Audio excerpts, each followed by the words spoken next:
आज की वीडियो में हम जिस मौजू पर बात करने वाले हैं, इसके मुतल्लिक कोई भी बात करना, बल्कि हर कोई जो है ना वो इसको छुपाने की कोशिश करता है, इसके मुतल्लिक खुल के बात नहीं करता। ये एक ऐसी बीमारी है जिसके मुतल्लिक जो है ना शर्मिंदगी, बाइसे शर्मिंदगी और शर्म-ओ-शार के साथ कोई बंदा जाके अपनी बीमारी के मुतल्लिक किसी को भी डॉक्टर या मौलवी से बात ही नहीं करता और कई अरसा जो है ना इस बीमारी में मुब्तला रहता है। अगर आप भी इस बीमारी में मुब्तला हैं, तो मेरी इस वीडियो को लास्ट तक देखिएगा। बात करने लगूँगा फ़िस्टुला के मुतल्लिक। मेरी इस वीडियो को आखिर तक देखिए और जानिए इसकी बीमारी की वजूहात क्या हैं और इसकी इलाज क्या है। होम्योपैथी में इसका इलाज कैसे किया जाता है। अस्सलामुअलैकुम, मैं आपका अपना होम्योपैथिक डॉक्टर हाफिज़ अकील सागर। मेरी आज की वीडियो का अनवान है वो है फ़िस्टुला, बगंदर, फोड़ा। ये एक ऐसी बीमारी है जिसके मुतल्लिक इंसान बात करते हुए कतराता है, शर्मिंदगी महसूस करता है और इस बीमारी को छुपाते-छुपाते यहाँ तक बिगाड़ लेता है कि बाद में उसे ऑपरेशन ही करवाना पड़ता है और उसके बाद ये बीमारी इस कदर नौयत बढ़ जाती है कि आदमी बिल्कुल तंग हो जाता है और ये बीमारी फिर साल चलती है। ये बीमारी छोटी बीमारी नहीं है। देखने को, कहने को, सुनने को, समझने को ये बीमारी बिल्कुल छोटी-सी एक दाने की तरह होती है। फ़िस्टुला, फ़िस्टुला 2 हिस्सों के दरमियान, ये आपको बताऊँ कि पखाने वाली जगह के साथ एक छोटी-सी जगह और ये वो नली 2 हिस्सों के दरमियान एक छोटी-सी सुरंग बन जाती है, एक शगाफ़ बन जाता है, एक सुराख बन जाता है। उस सुराख में फिर रेशा पैदा होना शुरू हो जाता है, पीप बनना शुरू हो जाती है, एक थोड़ा-सा बन जाना शुरू हो जाता है और इसमें फिर वो रेशा, पस, उसमें से खून, ये एक छोटी-सी गिल्टी की शक्ल में इख्तियार कर जाता है। ये इस कदर ख़राब हो जाता है, अगर इसकी ज़रा भी थोड़ी-सी भी इसकी लापरवाही या इसके साथ बरती जाए या इसके मुतल्लिक मुआलिज के साथ बात ना की जाए या उसको जाके डॉक्टर को बताया ना जाए, बाइसे शर्म, बाइसे शर्मिंदगी या इस बात में इसके इसमें कतराने की ज़रूरत नहीं है कि अगर आपको ये बीमारी है, ज़ाहिर बात है कि जब बीमारी आती है तो उसको बाकायदा मुआयना कर जाएँगे। कल को आप इस बीमारी को बढ़ा दें, फिर इसका ऑपरेशन ही हल है। फिर वो आप पट्टियाँ लगवाते हैं कि कोई ऐसे बहुत सारी ऐसी सिचुएशन इसमें पैदा हो जाती है कि जरा के पास जाके पट्टियाँ लगवाना पड़ते हैं, फिर इसकी सर्जरी करवानी पड़ती है, ऑपरेट करवाना पड़ता है। फिर इसके वो इसकी जो सर्जरी जो है वो इस कदर कॉम्प्लिकेशंस होती है कि बाद वक़्त उसको 8-8 10-10 दिन, 15-15 दिन जो है वो उल्टा ही लेटना पड़ता है। उसमें उसको फिर ज़ाहिर बात है फिर वो सारी उसकी क्या शर्म रहेगी उसमें जब उसको जो उन्होंने हर चीज़ जो है वो उसकी मुकम्मल उन्होंने जब इसकी एमआरआई करनी है, सीटी स्कैन करना है या इसकी एमआरआई क्योंकि डॉक्टर जो है एमआरआई या इसकी स्कैनिंग जब करता है तो फिर वो अपनी फिंगर के साथ या सारा कुछ हर चीज़ को चेक करता है। बाकायदा जब उसका मुआयना करता है तो फिर आपकी शर्म और आपका वो बाइसे शर्मिंदगी, आपका कतराना, फिर वो तो सब ख़त्म हो गया ना। अब फ़िस्टुला मेंबर्स के गिर्द, पखाने वाली जगह के इर्द-गिर्द जो पीप जमा हो जानी है वो या सीधी आंत की लाबी झिल्ली जो होती है ना, उसके अंदर ना ज़ख्म हो जाता है। वो ज़ख्म जो है ना वो इस कदर शदीद बढ़ जाता है, इस कदर ख़राब हो जाता है कि उसका जो ठीक होने की नावजूहत जो है ना वो ये है कि फ़ुज़ला और गैस का दबाव, ये बहुत ज़्यादा होता है। उसका ज़्यादा होने की वजह से ना ये फिर मुद्दतों, काफ़ी देर तक ये ठीक नहीं होने देता।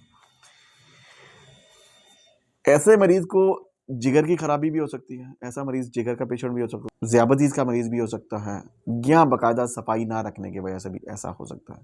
उस मरीज़ को कॉन्स्टिपेशन भी हो सकती है या उस मरीज़ को कह लेंगे उसका गैस का बहुत ज़्यादा प्रॉब्लम हो सकता है। उसको कह लेंगे उसका जो अंदर जो है फुजला सफाई ना रखना, कॉन्स्टिपेशन की शिकायत, फुजला वगैरह का इखराज सही तरह ना होना या आंतों की सोजिश उसमें पाई जा सकती है। इसको नसूर, जैसे दांतों का नसूर, दाढ़ों का नसूर, मगज का नसूर, आंतों का नसूर हो जाना या नाक का नसूर हो जाना, इस तरह जैसे बाकी नसूर के ज़ख्म पैदा हो सकते हैं, इस तरह ये भी एक नसूर ही ज़ख्म है। अरबी ज़बान में इसको नसूर ही कहते हैं। ये इस कदर शदीद दर्द का होता है कि इसमें आदमी जो है ना वो आराम से बैठ ही नहीं सकता, मुसलसल हिलता रहता है। मिसाल के तौर पे जैसे सख्त जगह पे बैठना उसके लिए बहुत दुश्वार होता है, वो बैठ ही नहीं सकता। 70 की सीट, बाइक की सीट पे उसके लिए बैठना बड़ा मुश्किल होता है। सोफ़े की सीट पे हार्ड है, उसके लिए बैठना बड़ा मुश्किल होता है। अगर किसी कुर्सी पे बैठना है उसको पड़ गया तो बड़ा मुश्किल होता है उसके लिए बैठना, यानी हार्ड जगह पे बैठना उसके लिए बड़ा प्रॉब्लम करता है, बड़ा मुश्किल होता है उसके लिए। ऐसे मरीज को चाहिए कि वो जितना हो सके अपनी कॉन्स्टिपेशन या उसके फजले को अच्छी तरह उसके लिए मेडिकेशन करे, गैस कॉन्स्टिपेशन ना होने दे।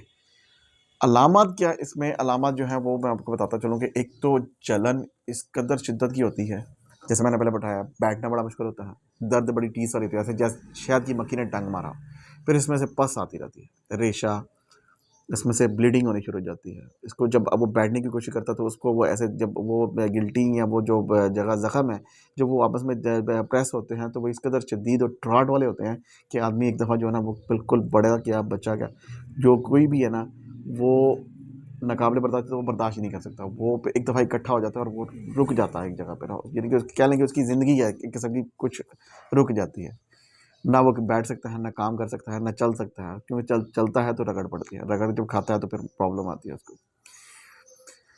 अब सबसे बड़ी बात ये जो बायस सबसे बड़ी ये है ना कि कुछ ऐसे नौजवान तबका ऐसा है कि वो बात ही नहीं करते इसके मतलब, वो इसके मतलब जाके डॉक्टर से बिल्कुल भी बात करते हुए ना शर्माते हैं, हिचकिचाते हैं, अपनी कंडीशन या अपनी बीमारी के मतलब बात ही नहीं करते। अगर बात करेंगे तो थोड़ी सी बात करके तो फिर उसको एक छोड़ देंगे या इसकी प्रॉपर मेडिकेशन नहीं करेंगे। अब इसकी इलाज इसकी जो है वो सबसे पहले ये है कि आपने कॉन्स्टिपेशन नहीं होने देनी। नीम गर्म पानी का बात जो है वो आपने 3 से 4 दफ़ा लेना है। गर्म पानी लें, एक टब लें, उसमें बैठें 3 से 4 दफ़ा। आज 4 घंटे बाद, 5 घंटे बाद उसकी सफाई जितनी आप रख सकते हैं वो लें। अब उसमें वो कैलेंडोला एक होम्योपैथी की मेडिसिन आती है वो इस्तेमाल कर सकते हैं, या कुछ सॉल्यूशंस आपको जैसे वो पायोडीन आती है एलोपैथी में वो इस्तेमाल करते हैं, वो कर सकते हैं। आप उसमें नमक वगैरह का इस्तेमाल कर सकते हैं। पानी जितना ज़्यादा नीम गर्म हो उतना बेहतर है, इतना नीम गर्म हो कि आप उसमें बर्दाश्त कर सकें उसको। दिन में 3 से 4 दफ़ा आप ये कर सकते हैं, और जितना आप इसकी सफाई रखते हैं वो सफाई करें, हार्ड जगह से बैठने से परहेज़ करें। दूसरा इसका ये है कि डेली बेसिस पे आप खाने का पानी का इस्तेमाल 8 से 10 गिलास 12 गिलास पानी का इस्तेमाल ज़्यादा रखें। खाने पीने में मुर्गन गदाऊँ, तली हुई अशिया या दूसरी जो फास्ट फूड या बाज़ारी फूड, जंक फूड वगैरह हैं, या कोल्ड ड्रिंक का इस्तेमाल है वो बिल्कुल अवॉइड कर दें, वो बंद कर दें। वो आपको तेज़ मिर्च मसाले या ऐसी जो तली हुई अशियाँ या मुर्ग मुसल्लन जो है वो बिल्कुल उसमें अवॉइड करें। लाइट खाना लें, घर का खाना लें, मुकम्मल नींद लें, प्रॉपर आराम करें। इसमें लेटना भी बाज़ ऐसा होता है कि आदमी के लिए बड़ा मुश्किल होता है, वो सीधा ही लेट सकता है, लेफ़्ट राइट लेटना भी उसके लिए मुश्किल होता है। वो यानी कि बैठना, चलना और लेफ़्ट राइट लेटना भी उसके लिए बड़ा मसला बन जाता है उसके लिए। सब्जियों का इस्तेमाल ज़्यादा करें, दालों का इस्तेमाल अगर ज़्यादा वो भी इस्तेमाल करें, घर का बना हुआ खाना इस्तेमाल करें। लाज़मी ये चीज़ें अशिया जो हैं वो इस्तेमाल करें उसमें, ताकि बच्चे को उसको प्रॉब्लम जो है ना वो किसी किस्म का कोई मसला ना बने। अब बात आ जाती है कि फ़ैस्चुला में मज़ीद इसका जो है वो हमें क्या करना चाहिए इलाज। अब होम्योपैथी एक ऐसा तरीका होम्योपैथी समझती है कि इस बीमारी को वो बड़ा कुछ होम्योपैथी में अद्वियात आती हैं जो इस बीमारी को बड़ी खूबी के साथ, बड़े अच्छे तरीके से इस बीमारी को जड़ से ख़त्म कर देती हैं। ये ज़्यादा लंबा नहीं चल सकता। अब देखें अगर आप प्रॉपर टाइम पे अगर इसका इलाज करवा लेते हैं तो, या इसको तशख़ीस करवा के तो इसका मुआयना इलाज करना शुरू करते हैं, तो ये विदिन फ्यू डेज़ में ये ख़त्म हो जाता है। चंद दिनों की इलाज से ना ये बिल्कुल अपनी जड़ से ख़त्म हो जाता है। इसमें एक सलेशिया मेडिसिन आती है होम्योपैथी की जो बड़ा अच्छा रोल अदा करती है। वो एक तो ज़ख़म को अंदर से रेशा बाहर निकाल देती है, दूसरा उस जगह को फिल कर देती है। सेकंड इसमें मेडिसिन आती है हैपरसल्फ इसमें मेडिसिन इस्तेमाल होती है। फिर मायरिस्टिकिया इसमें मेडिसिन इस्तेमाल होती है। फिर कैलकेरिया कार्ब मेडिसिन आती है। कॉन्स्टिपेशन का मरीज़ अगर इसके साथ साथ वो जिगर का मरीज़ भी है तो वो लाइकोपोडियम भी इस्तेमाल हो सकती है। लेकिन हर अलामत को देखते हुए, मरीज़ की कैफ़ियत देखते हुए, उसको समझते हुए मुआलिज जब मेडिसिन प्रिस्क्राइब करता है तो वो उसकी सारी कंडीशन और अलामत का मजमूआ इकट्ठा करने के बाद फिर उसकी किसी नतीजे पर पहुंचता है, फिर इसको मेडिसिन प्रिस्क्राइब करता है। जब तक आप उसको जाके मुआलिज को पूरा बताएंगे नहीं, उसको अपना बाकायदा मुआयना नहीं करवाएंगे या उसके साथ कोई अपनी बात छुपाएंगे या उससे पूरी बात नहीं करेंगे, तो वो आपकी तशख़ीस नहीं कर सकते, वो आपको प्रॉपर मेडिसिन नहीं देगा। मुआलिज क्या करता है, सबसे पहले आपका ज़ख़म ठीक करने की कोशिश करता है, जो उसमें चुभन है उसको सेकंड ओपिनियन वो इस्तेमाल करता है। नाइट्रिक एसिड इसमें मेडिसिन आती है, वो ज़ख्मों को ठीक करने के लिए बड़ी अच्छी है, जैसे जलन या जो टीस उठना, एपस मेलिफिका उसमें जैसे शहद की मक्खी ने डंग मारा हो, इस तरह की कंडीशन पैदा होती है। लसूर का मुंह जो उसमें जो स्वेलिंग हो जाती है उसके लिए भी जो मेडिसिन बताइए एपस मैलिफ का वो भी इस्तेमाल की जा सकती है। इसमें सबसे बेहतर ये है कि जो मैंने परहेज़ बताई है वो ये है कि आपने वही खाना पीना अपना इक़्तिदार के साथ करना है, पानी का इस्तेमाल ज़्यादा करना है, मेडिकेशन प्रॉपर लेनी है। चंद दिनों के ट्रीटमेंट से आप बिल्कुल ठीक हो सकते हैं। और अगर आप इस बातों को इग्नोर करते हैं तो फिर आपको फिर ट्रीटमेंट सर्जरी ही करवानी पड़ती है, क्योंकि इसका हल फिर सर्जरी में ही जाके निकलता है, क्योंकि मेडिसिन से बात जो है ना फिर आगे बहुत आगे जा चुकी है।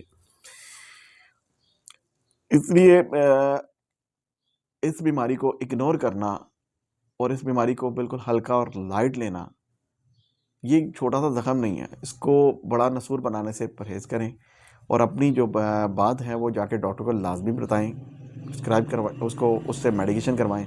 और वो जो है वो आपकी सबसे पहले तो आपकी कॉन्स्टिपेशन अगर कब्ज़ है वो दूर करेगा, अगर जिगर की कोई बीमारी है उसको भी साथ-साथ देखेगा, और अगर ज़ियादतीस के पेशेंट की वजह से मरीज़ है तो उसकी प्रॉब्लम, उसकी कंडीशन भी दूर करेगा, और साथ-साथ आपके ज़ख़म को पूरे ठीक करने की कोशिश करेगा, और साथ-साथ जो परहेज़ बताई जाएगी वो भी करेगा। आपको मेरी आज की वीडियो कैसी लगी है इसके मतलब अपनी कीमती राय का इज़हार ज़रूर कीजिएगा।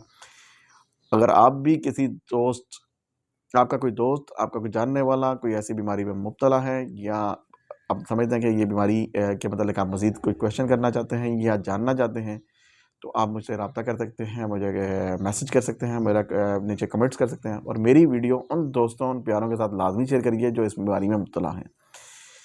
मिलते हैं इंशाल्लाह एक नई वीडियो के साथ। अपना बहुत सारा ख्याल रखिएगा। मेरे चैनल को अगर आपने अभी तक लाइक, सब्सक्राइब और बेल आइकन के बटन को प्रेस नहीं किया तो कर लीजिए, ताकि नई आने वाली मालूमाती वीडियो आप तक लाजमी पहुँच सके। अपना बहुत सारा ख्याल रखिएगा। अल्लाह हाफ़िज़।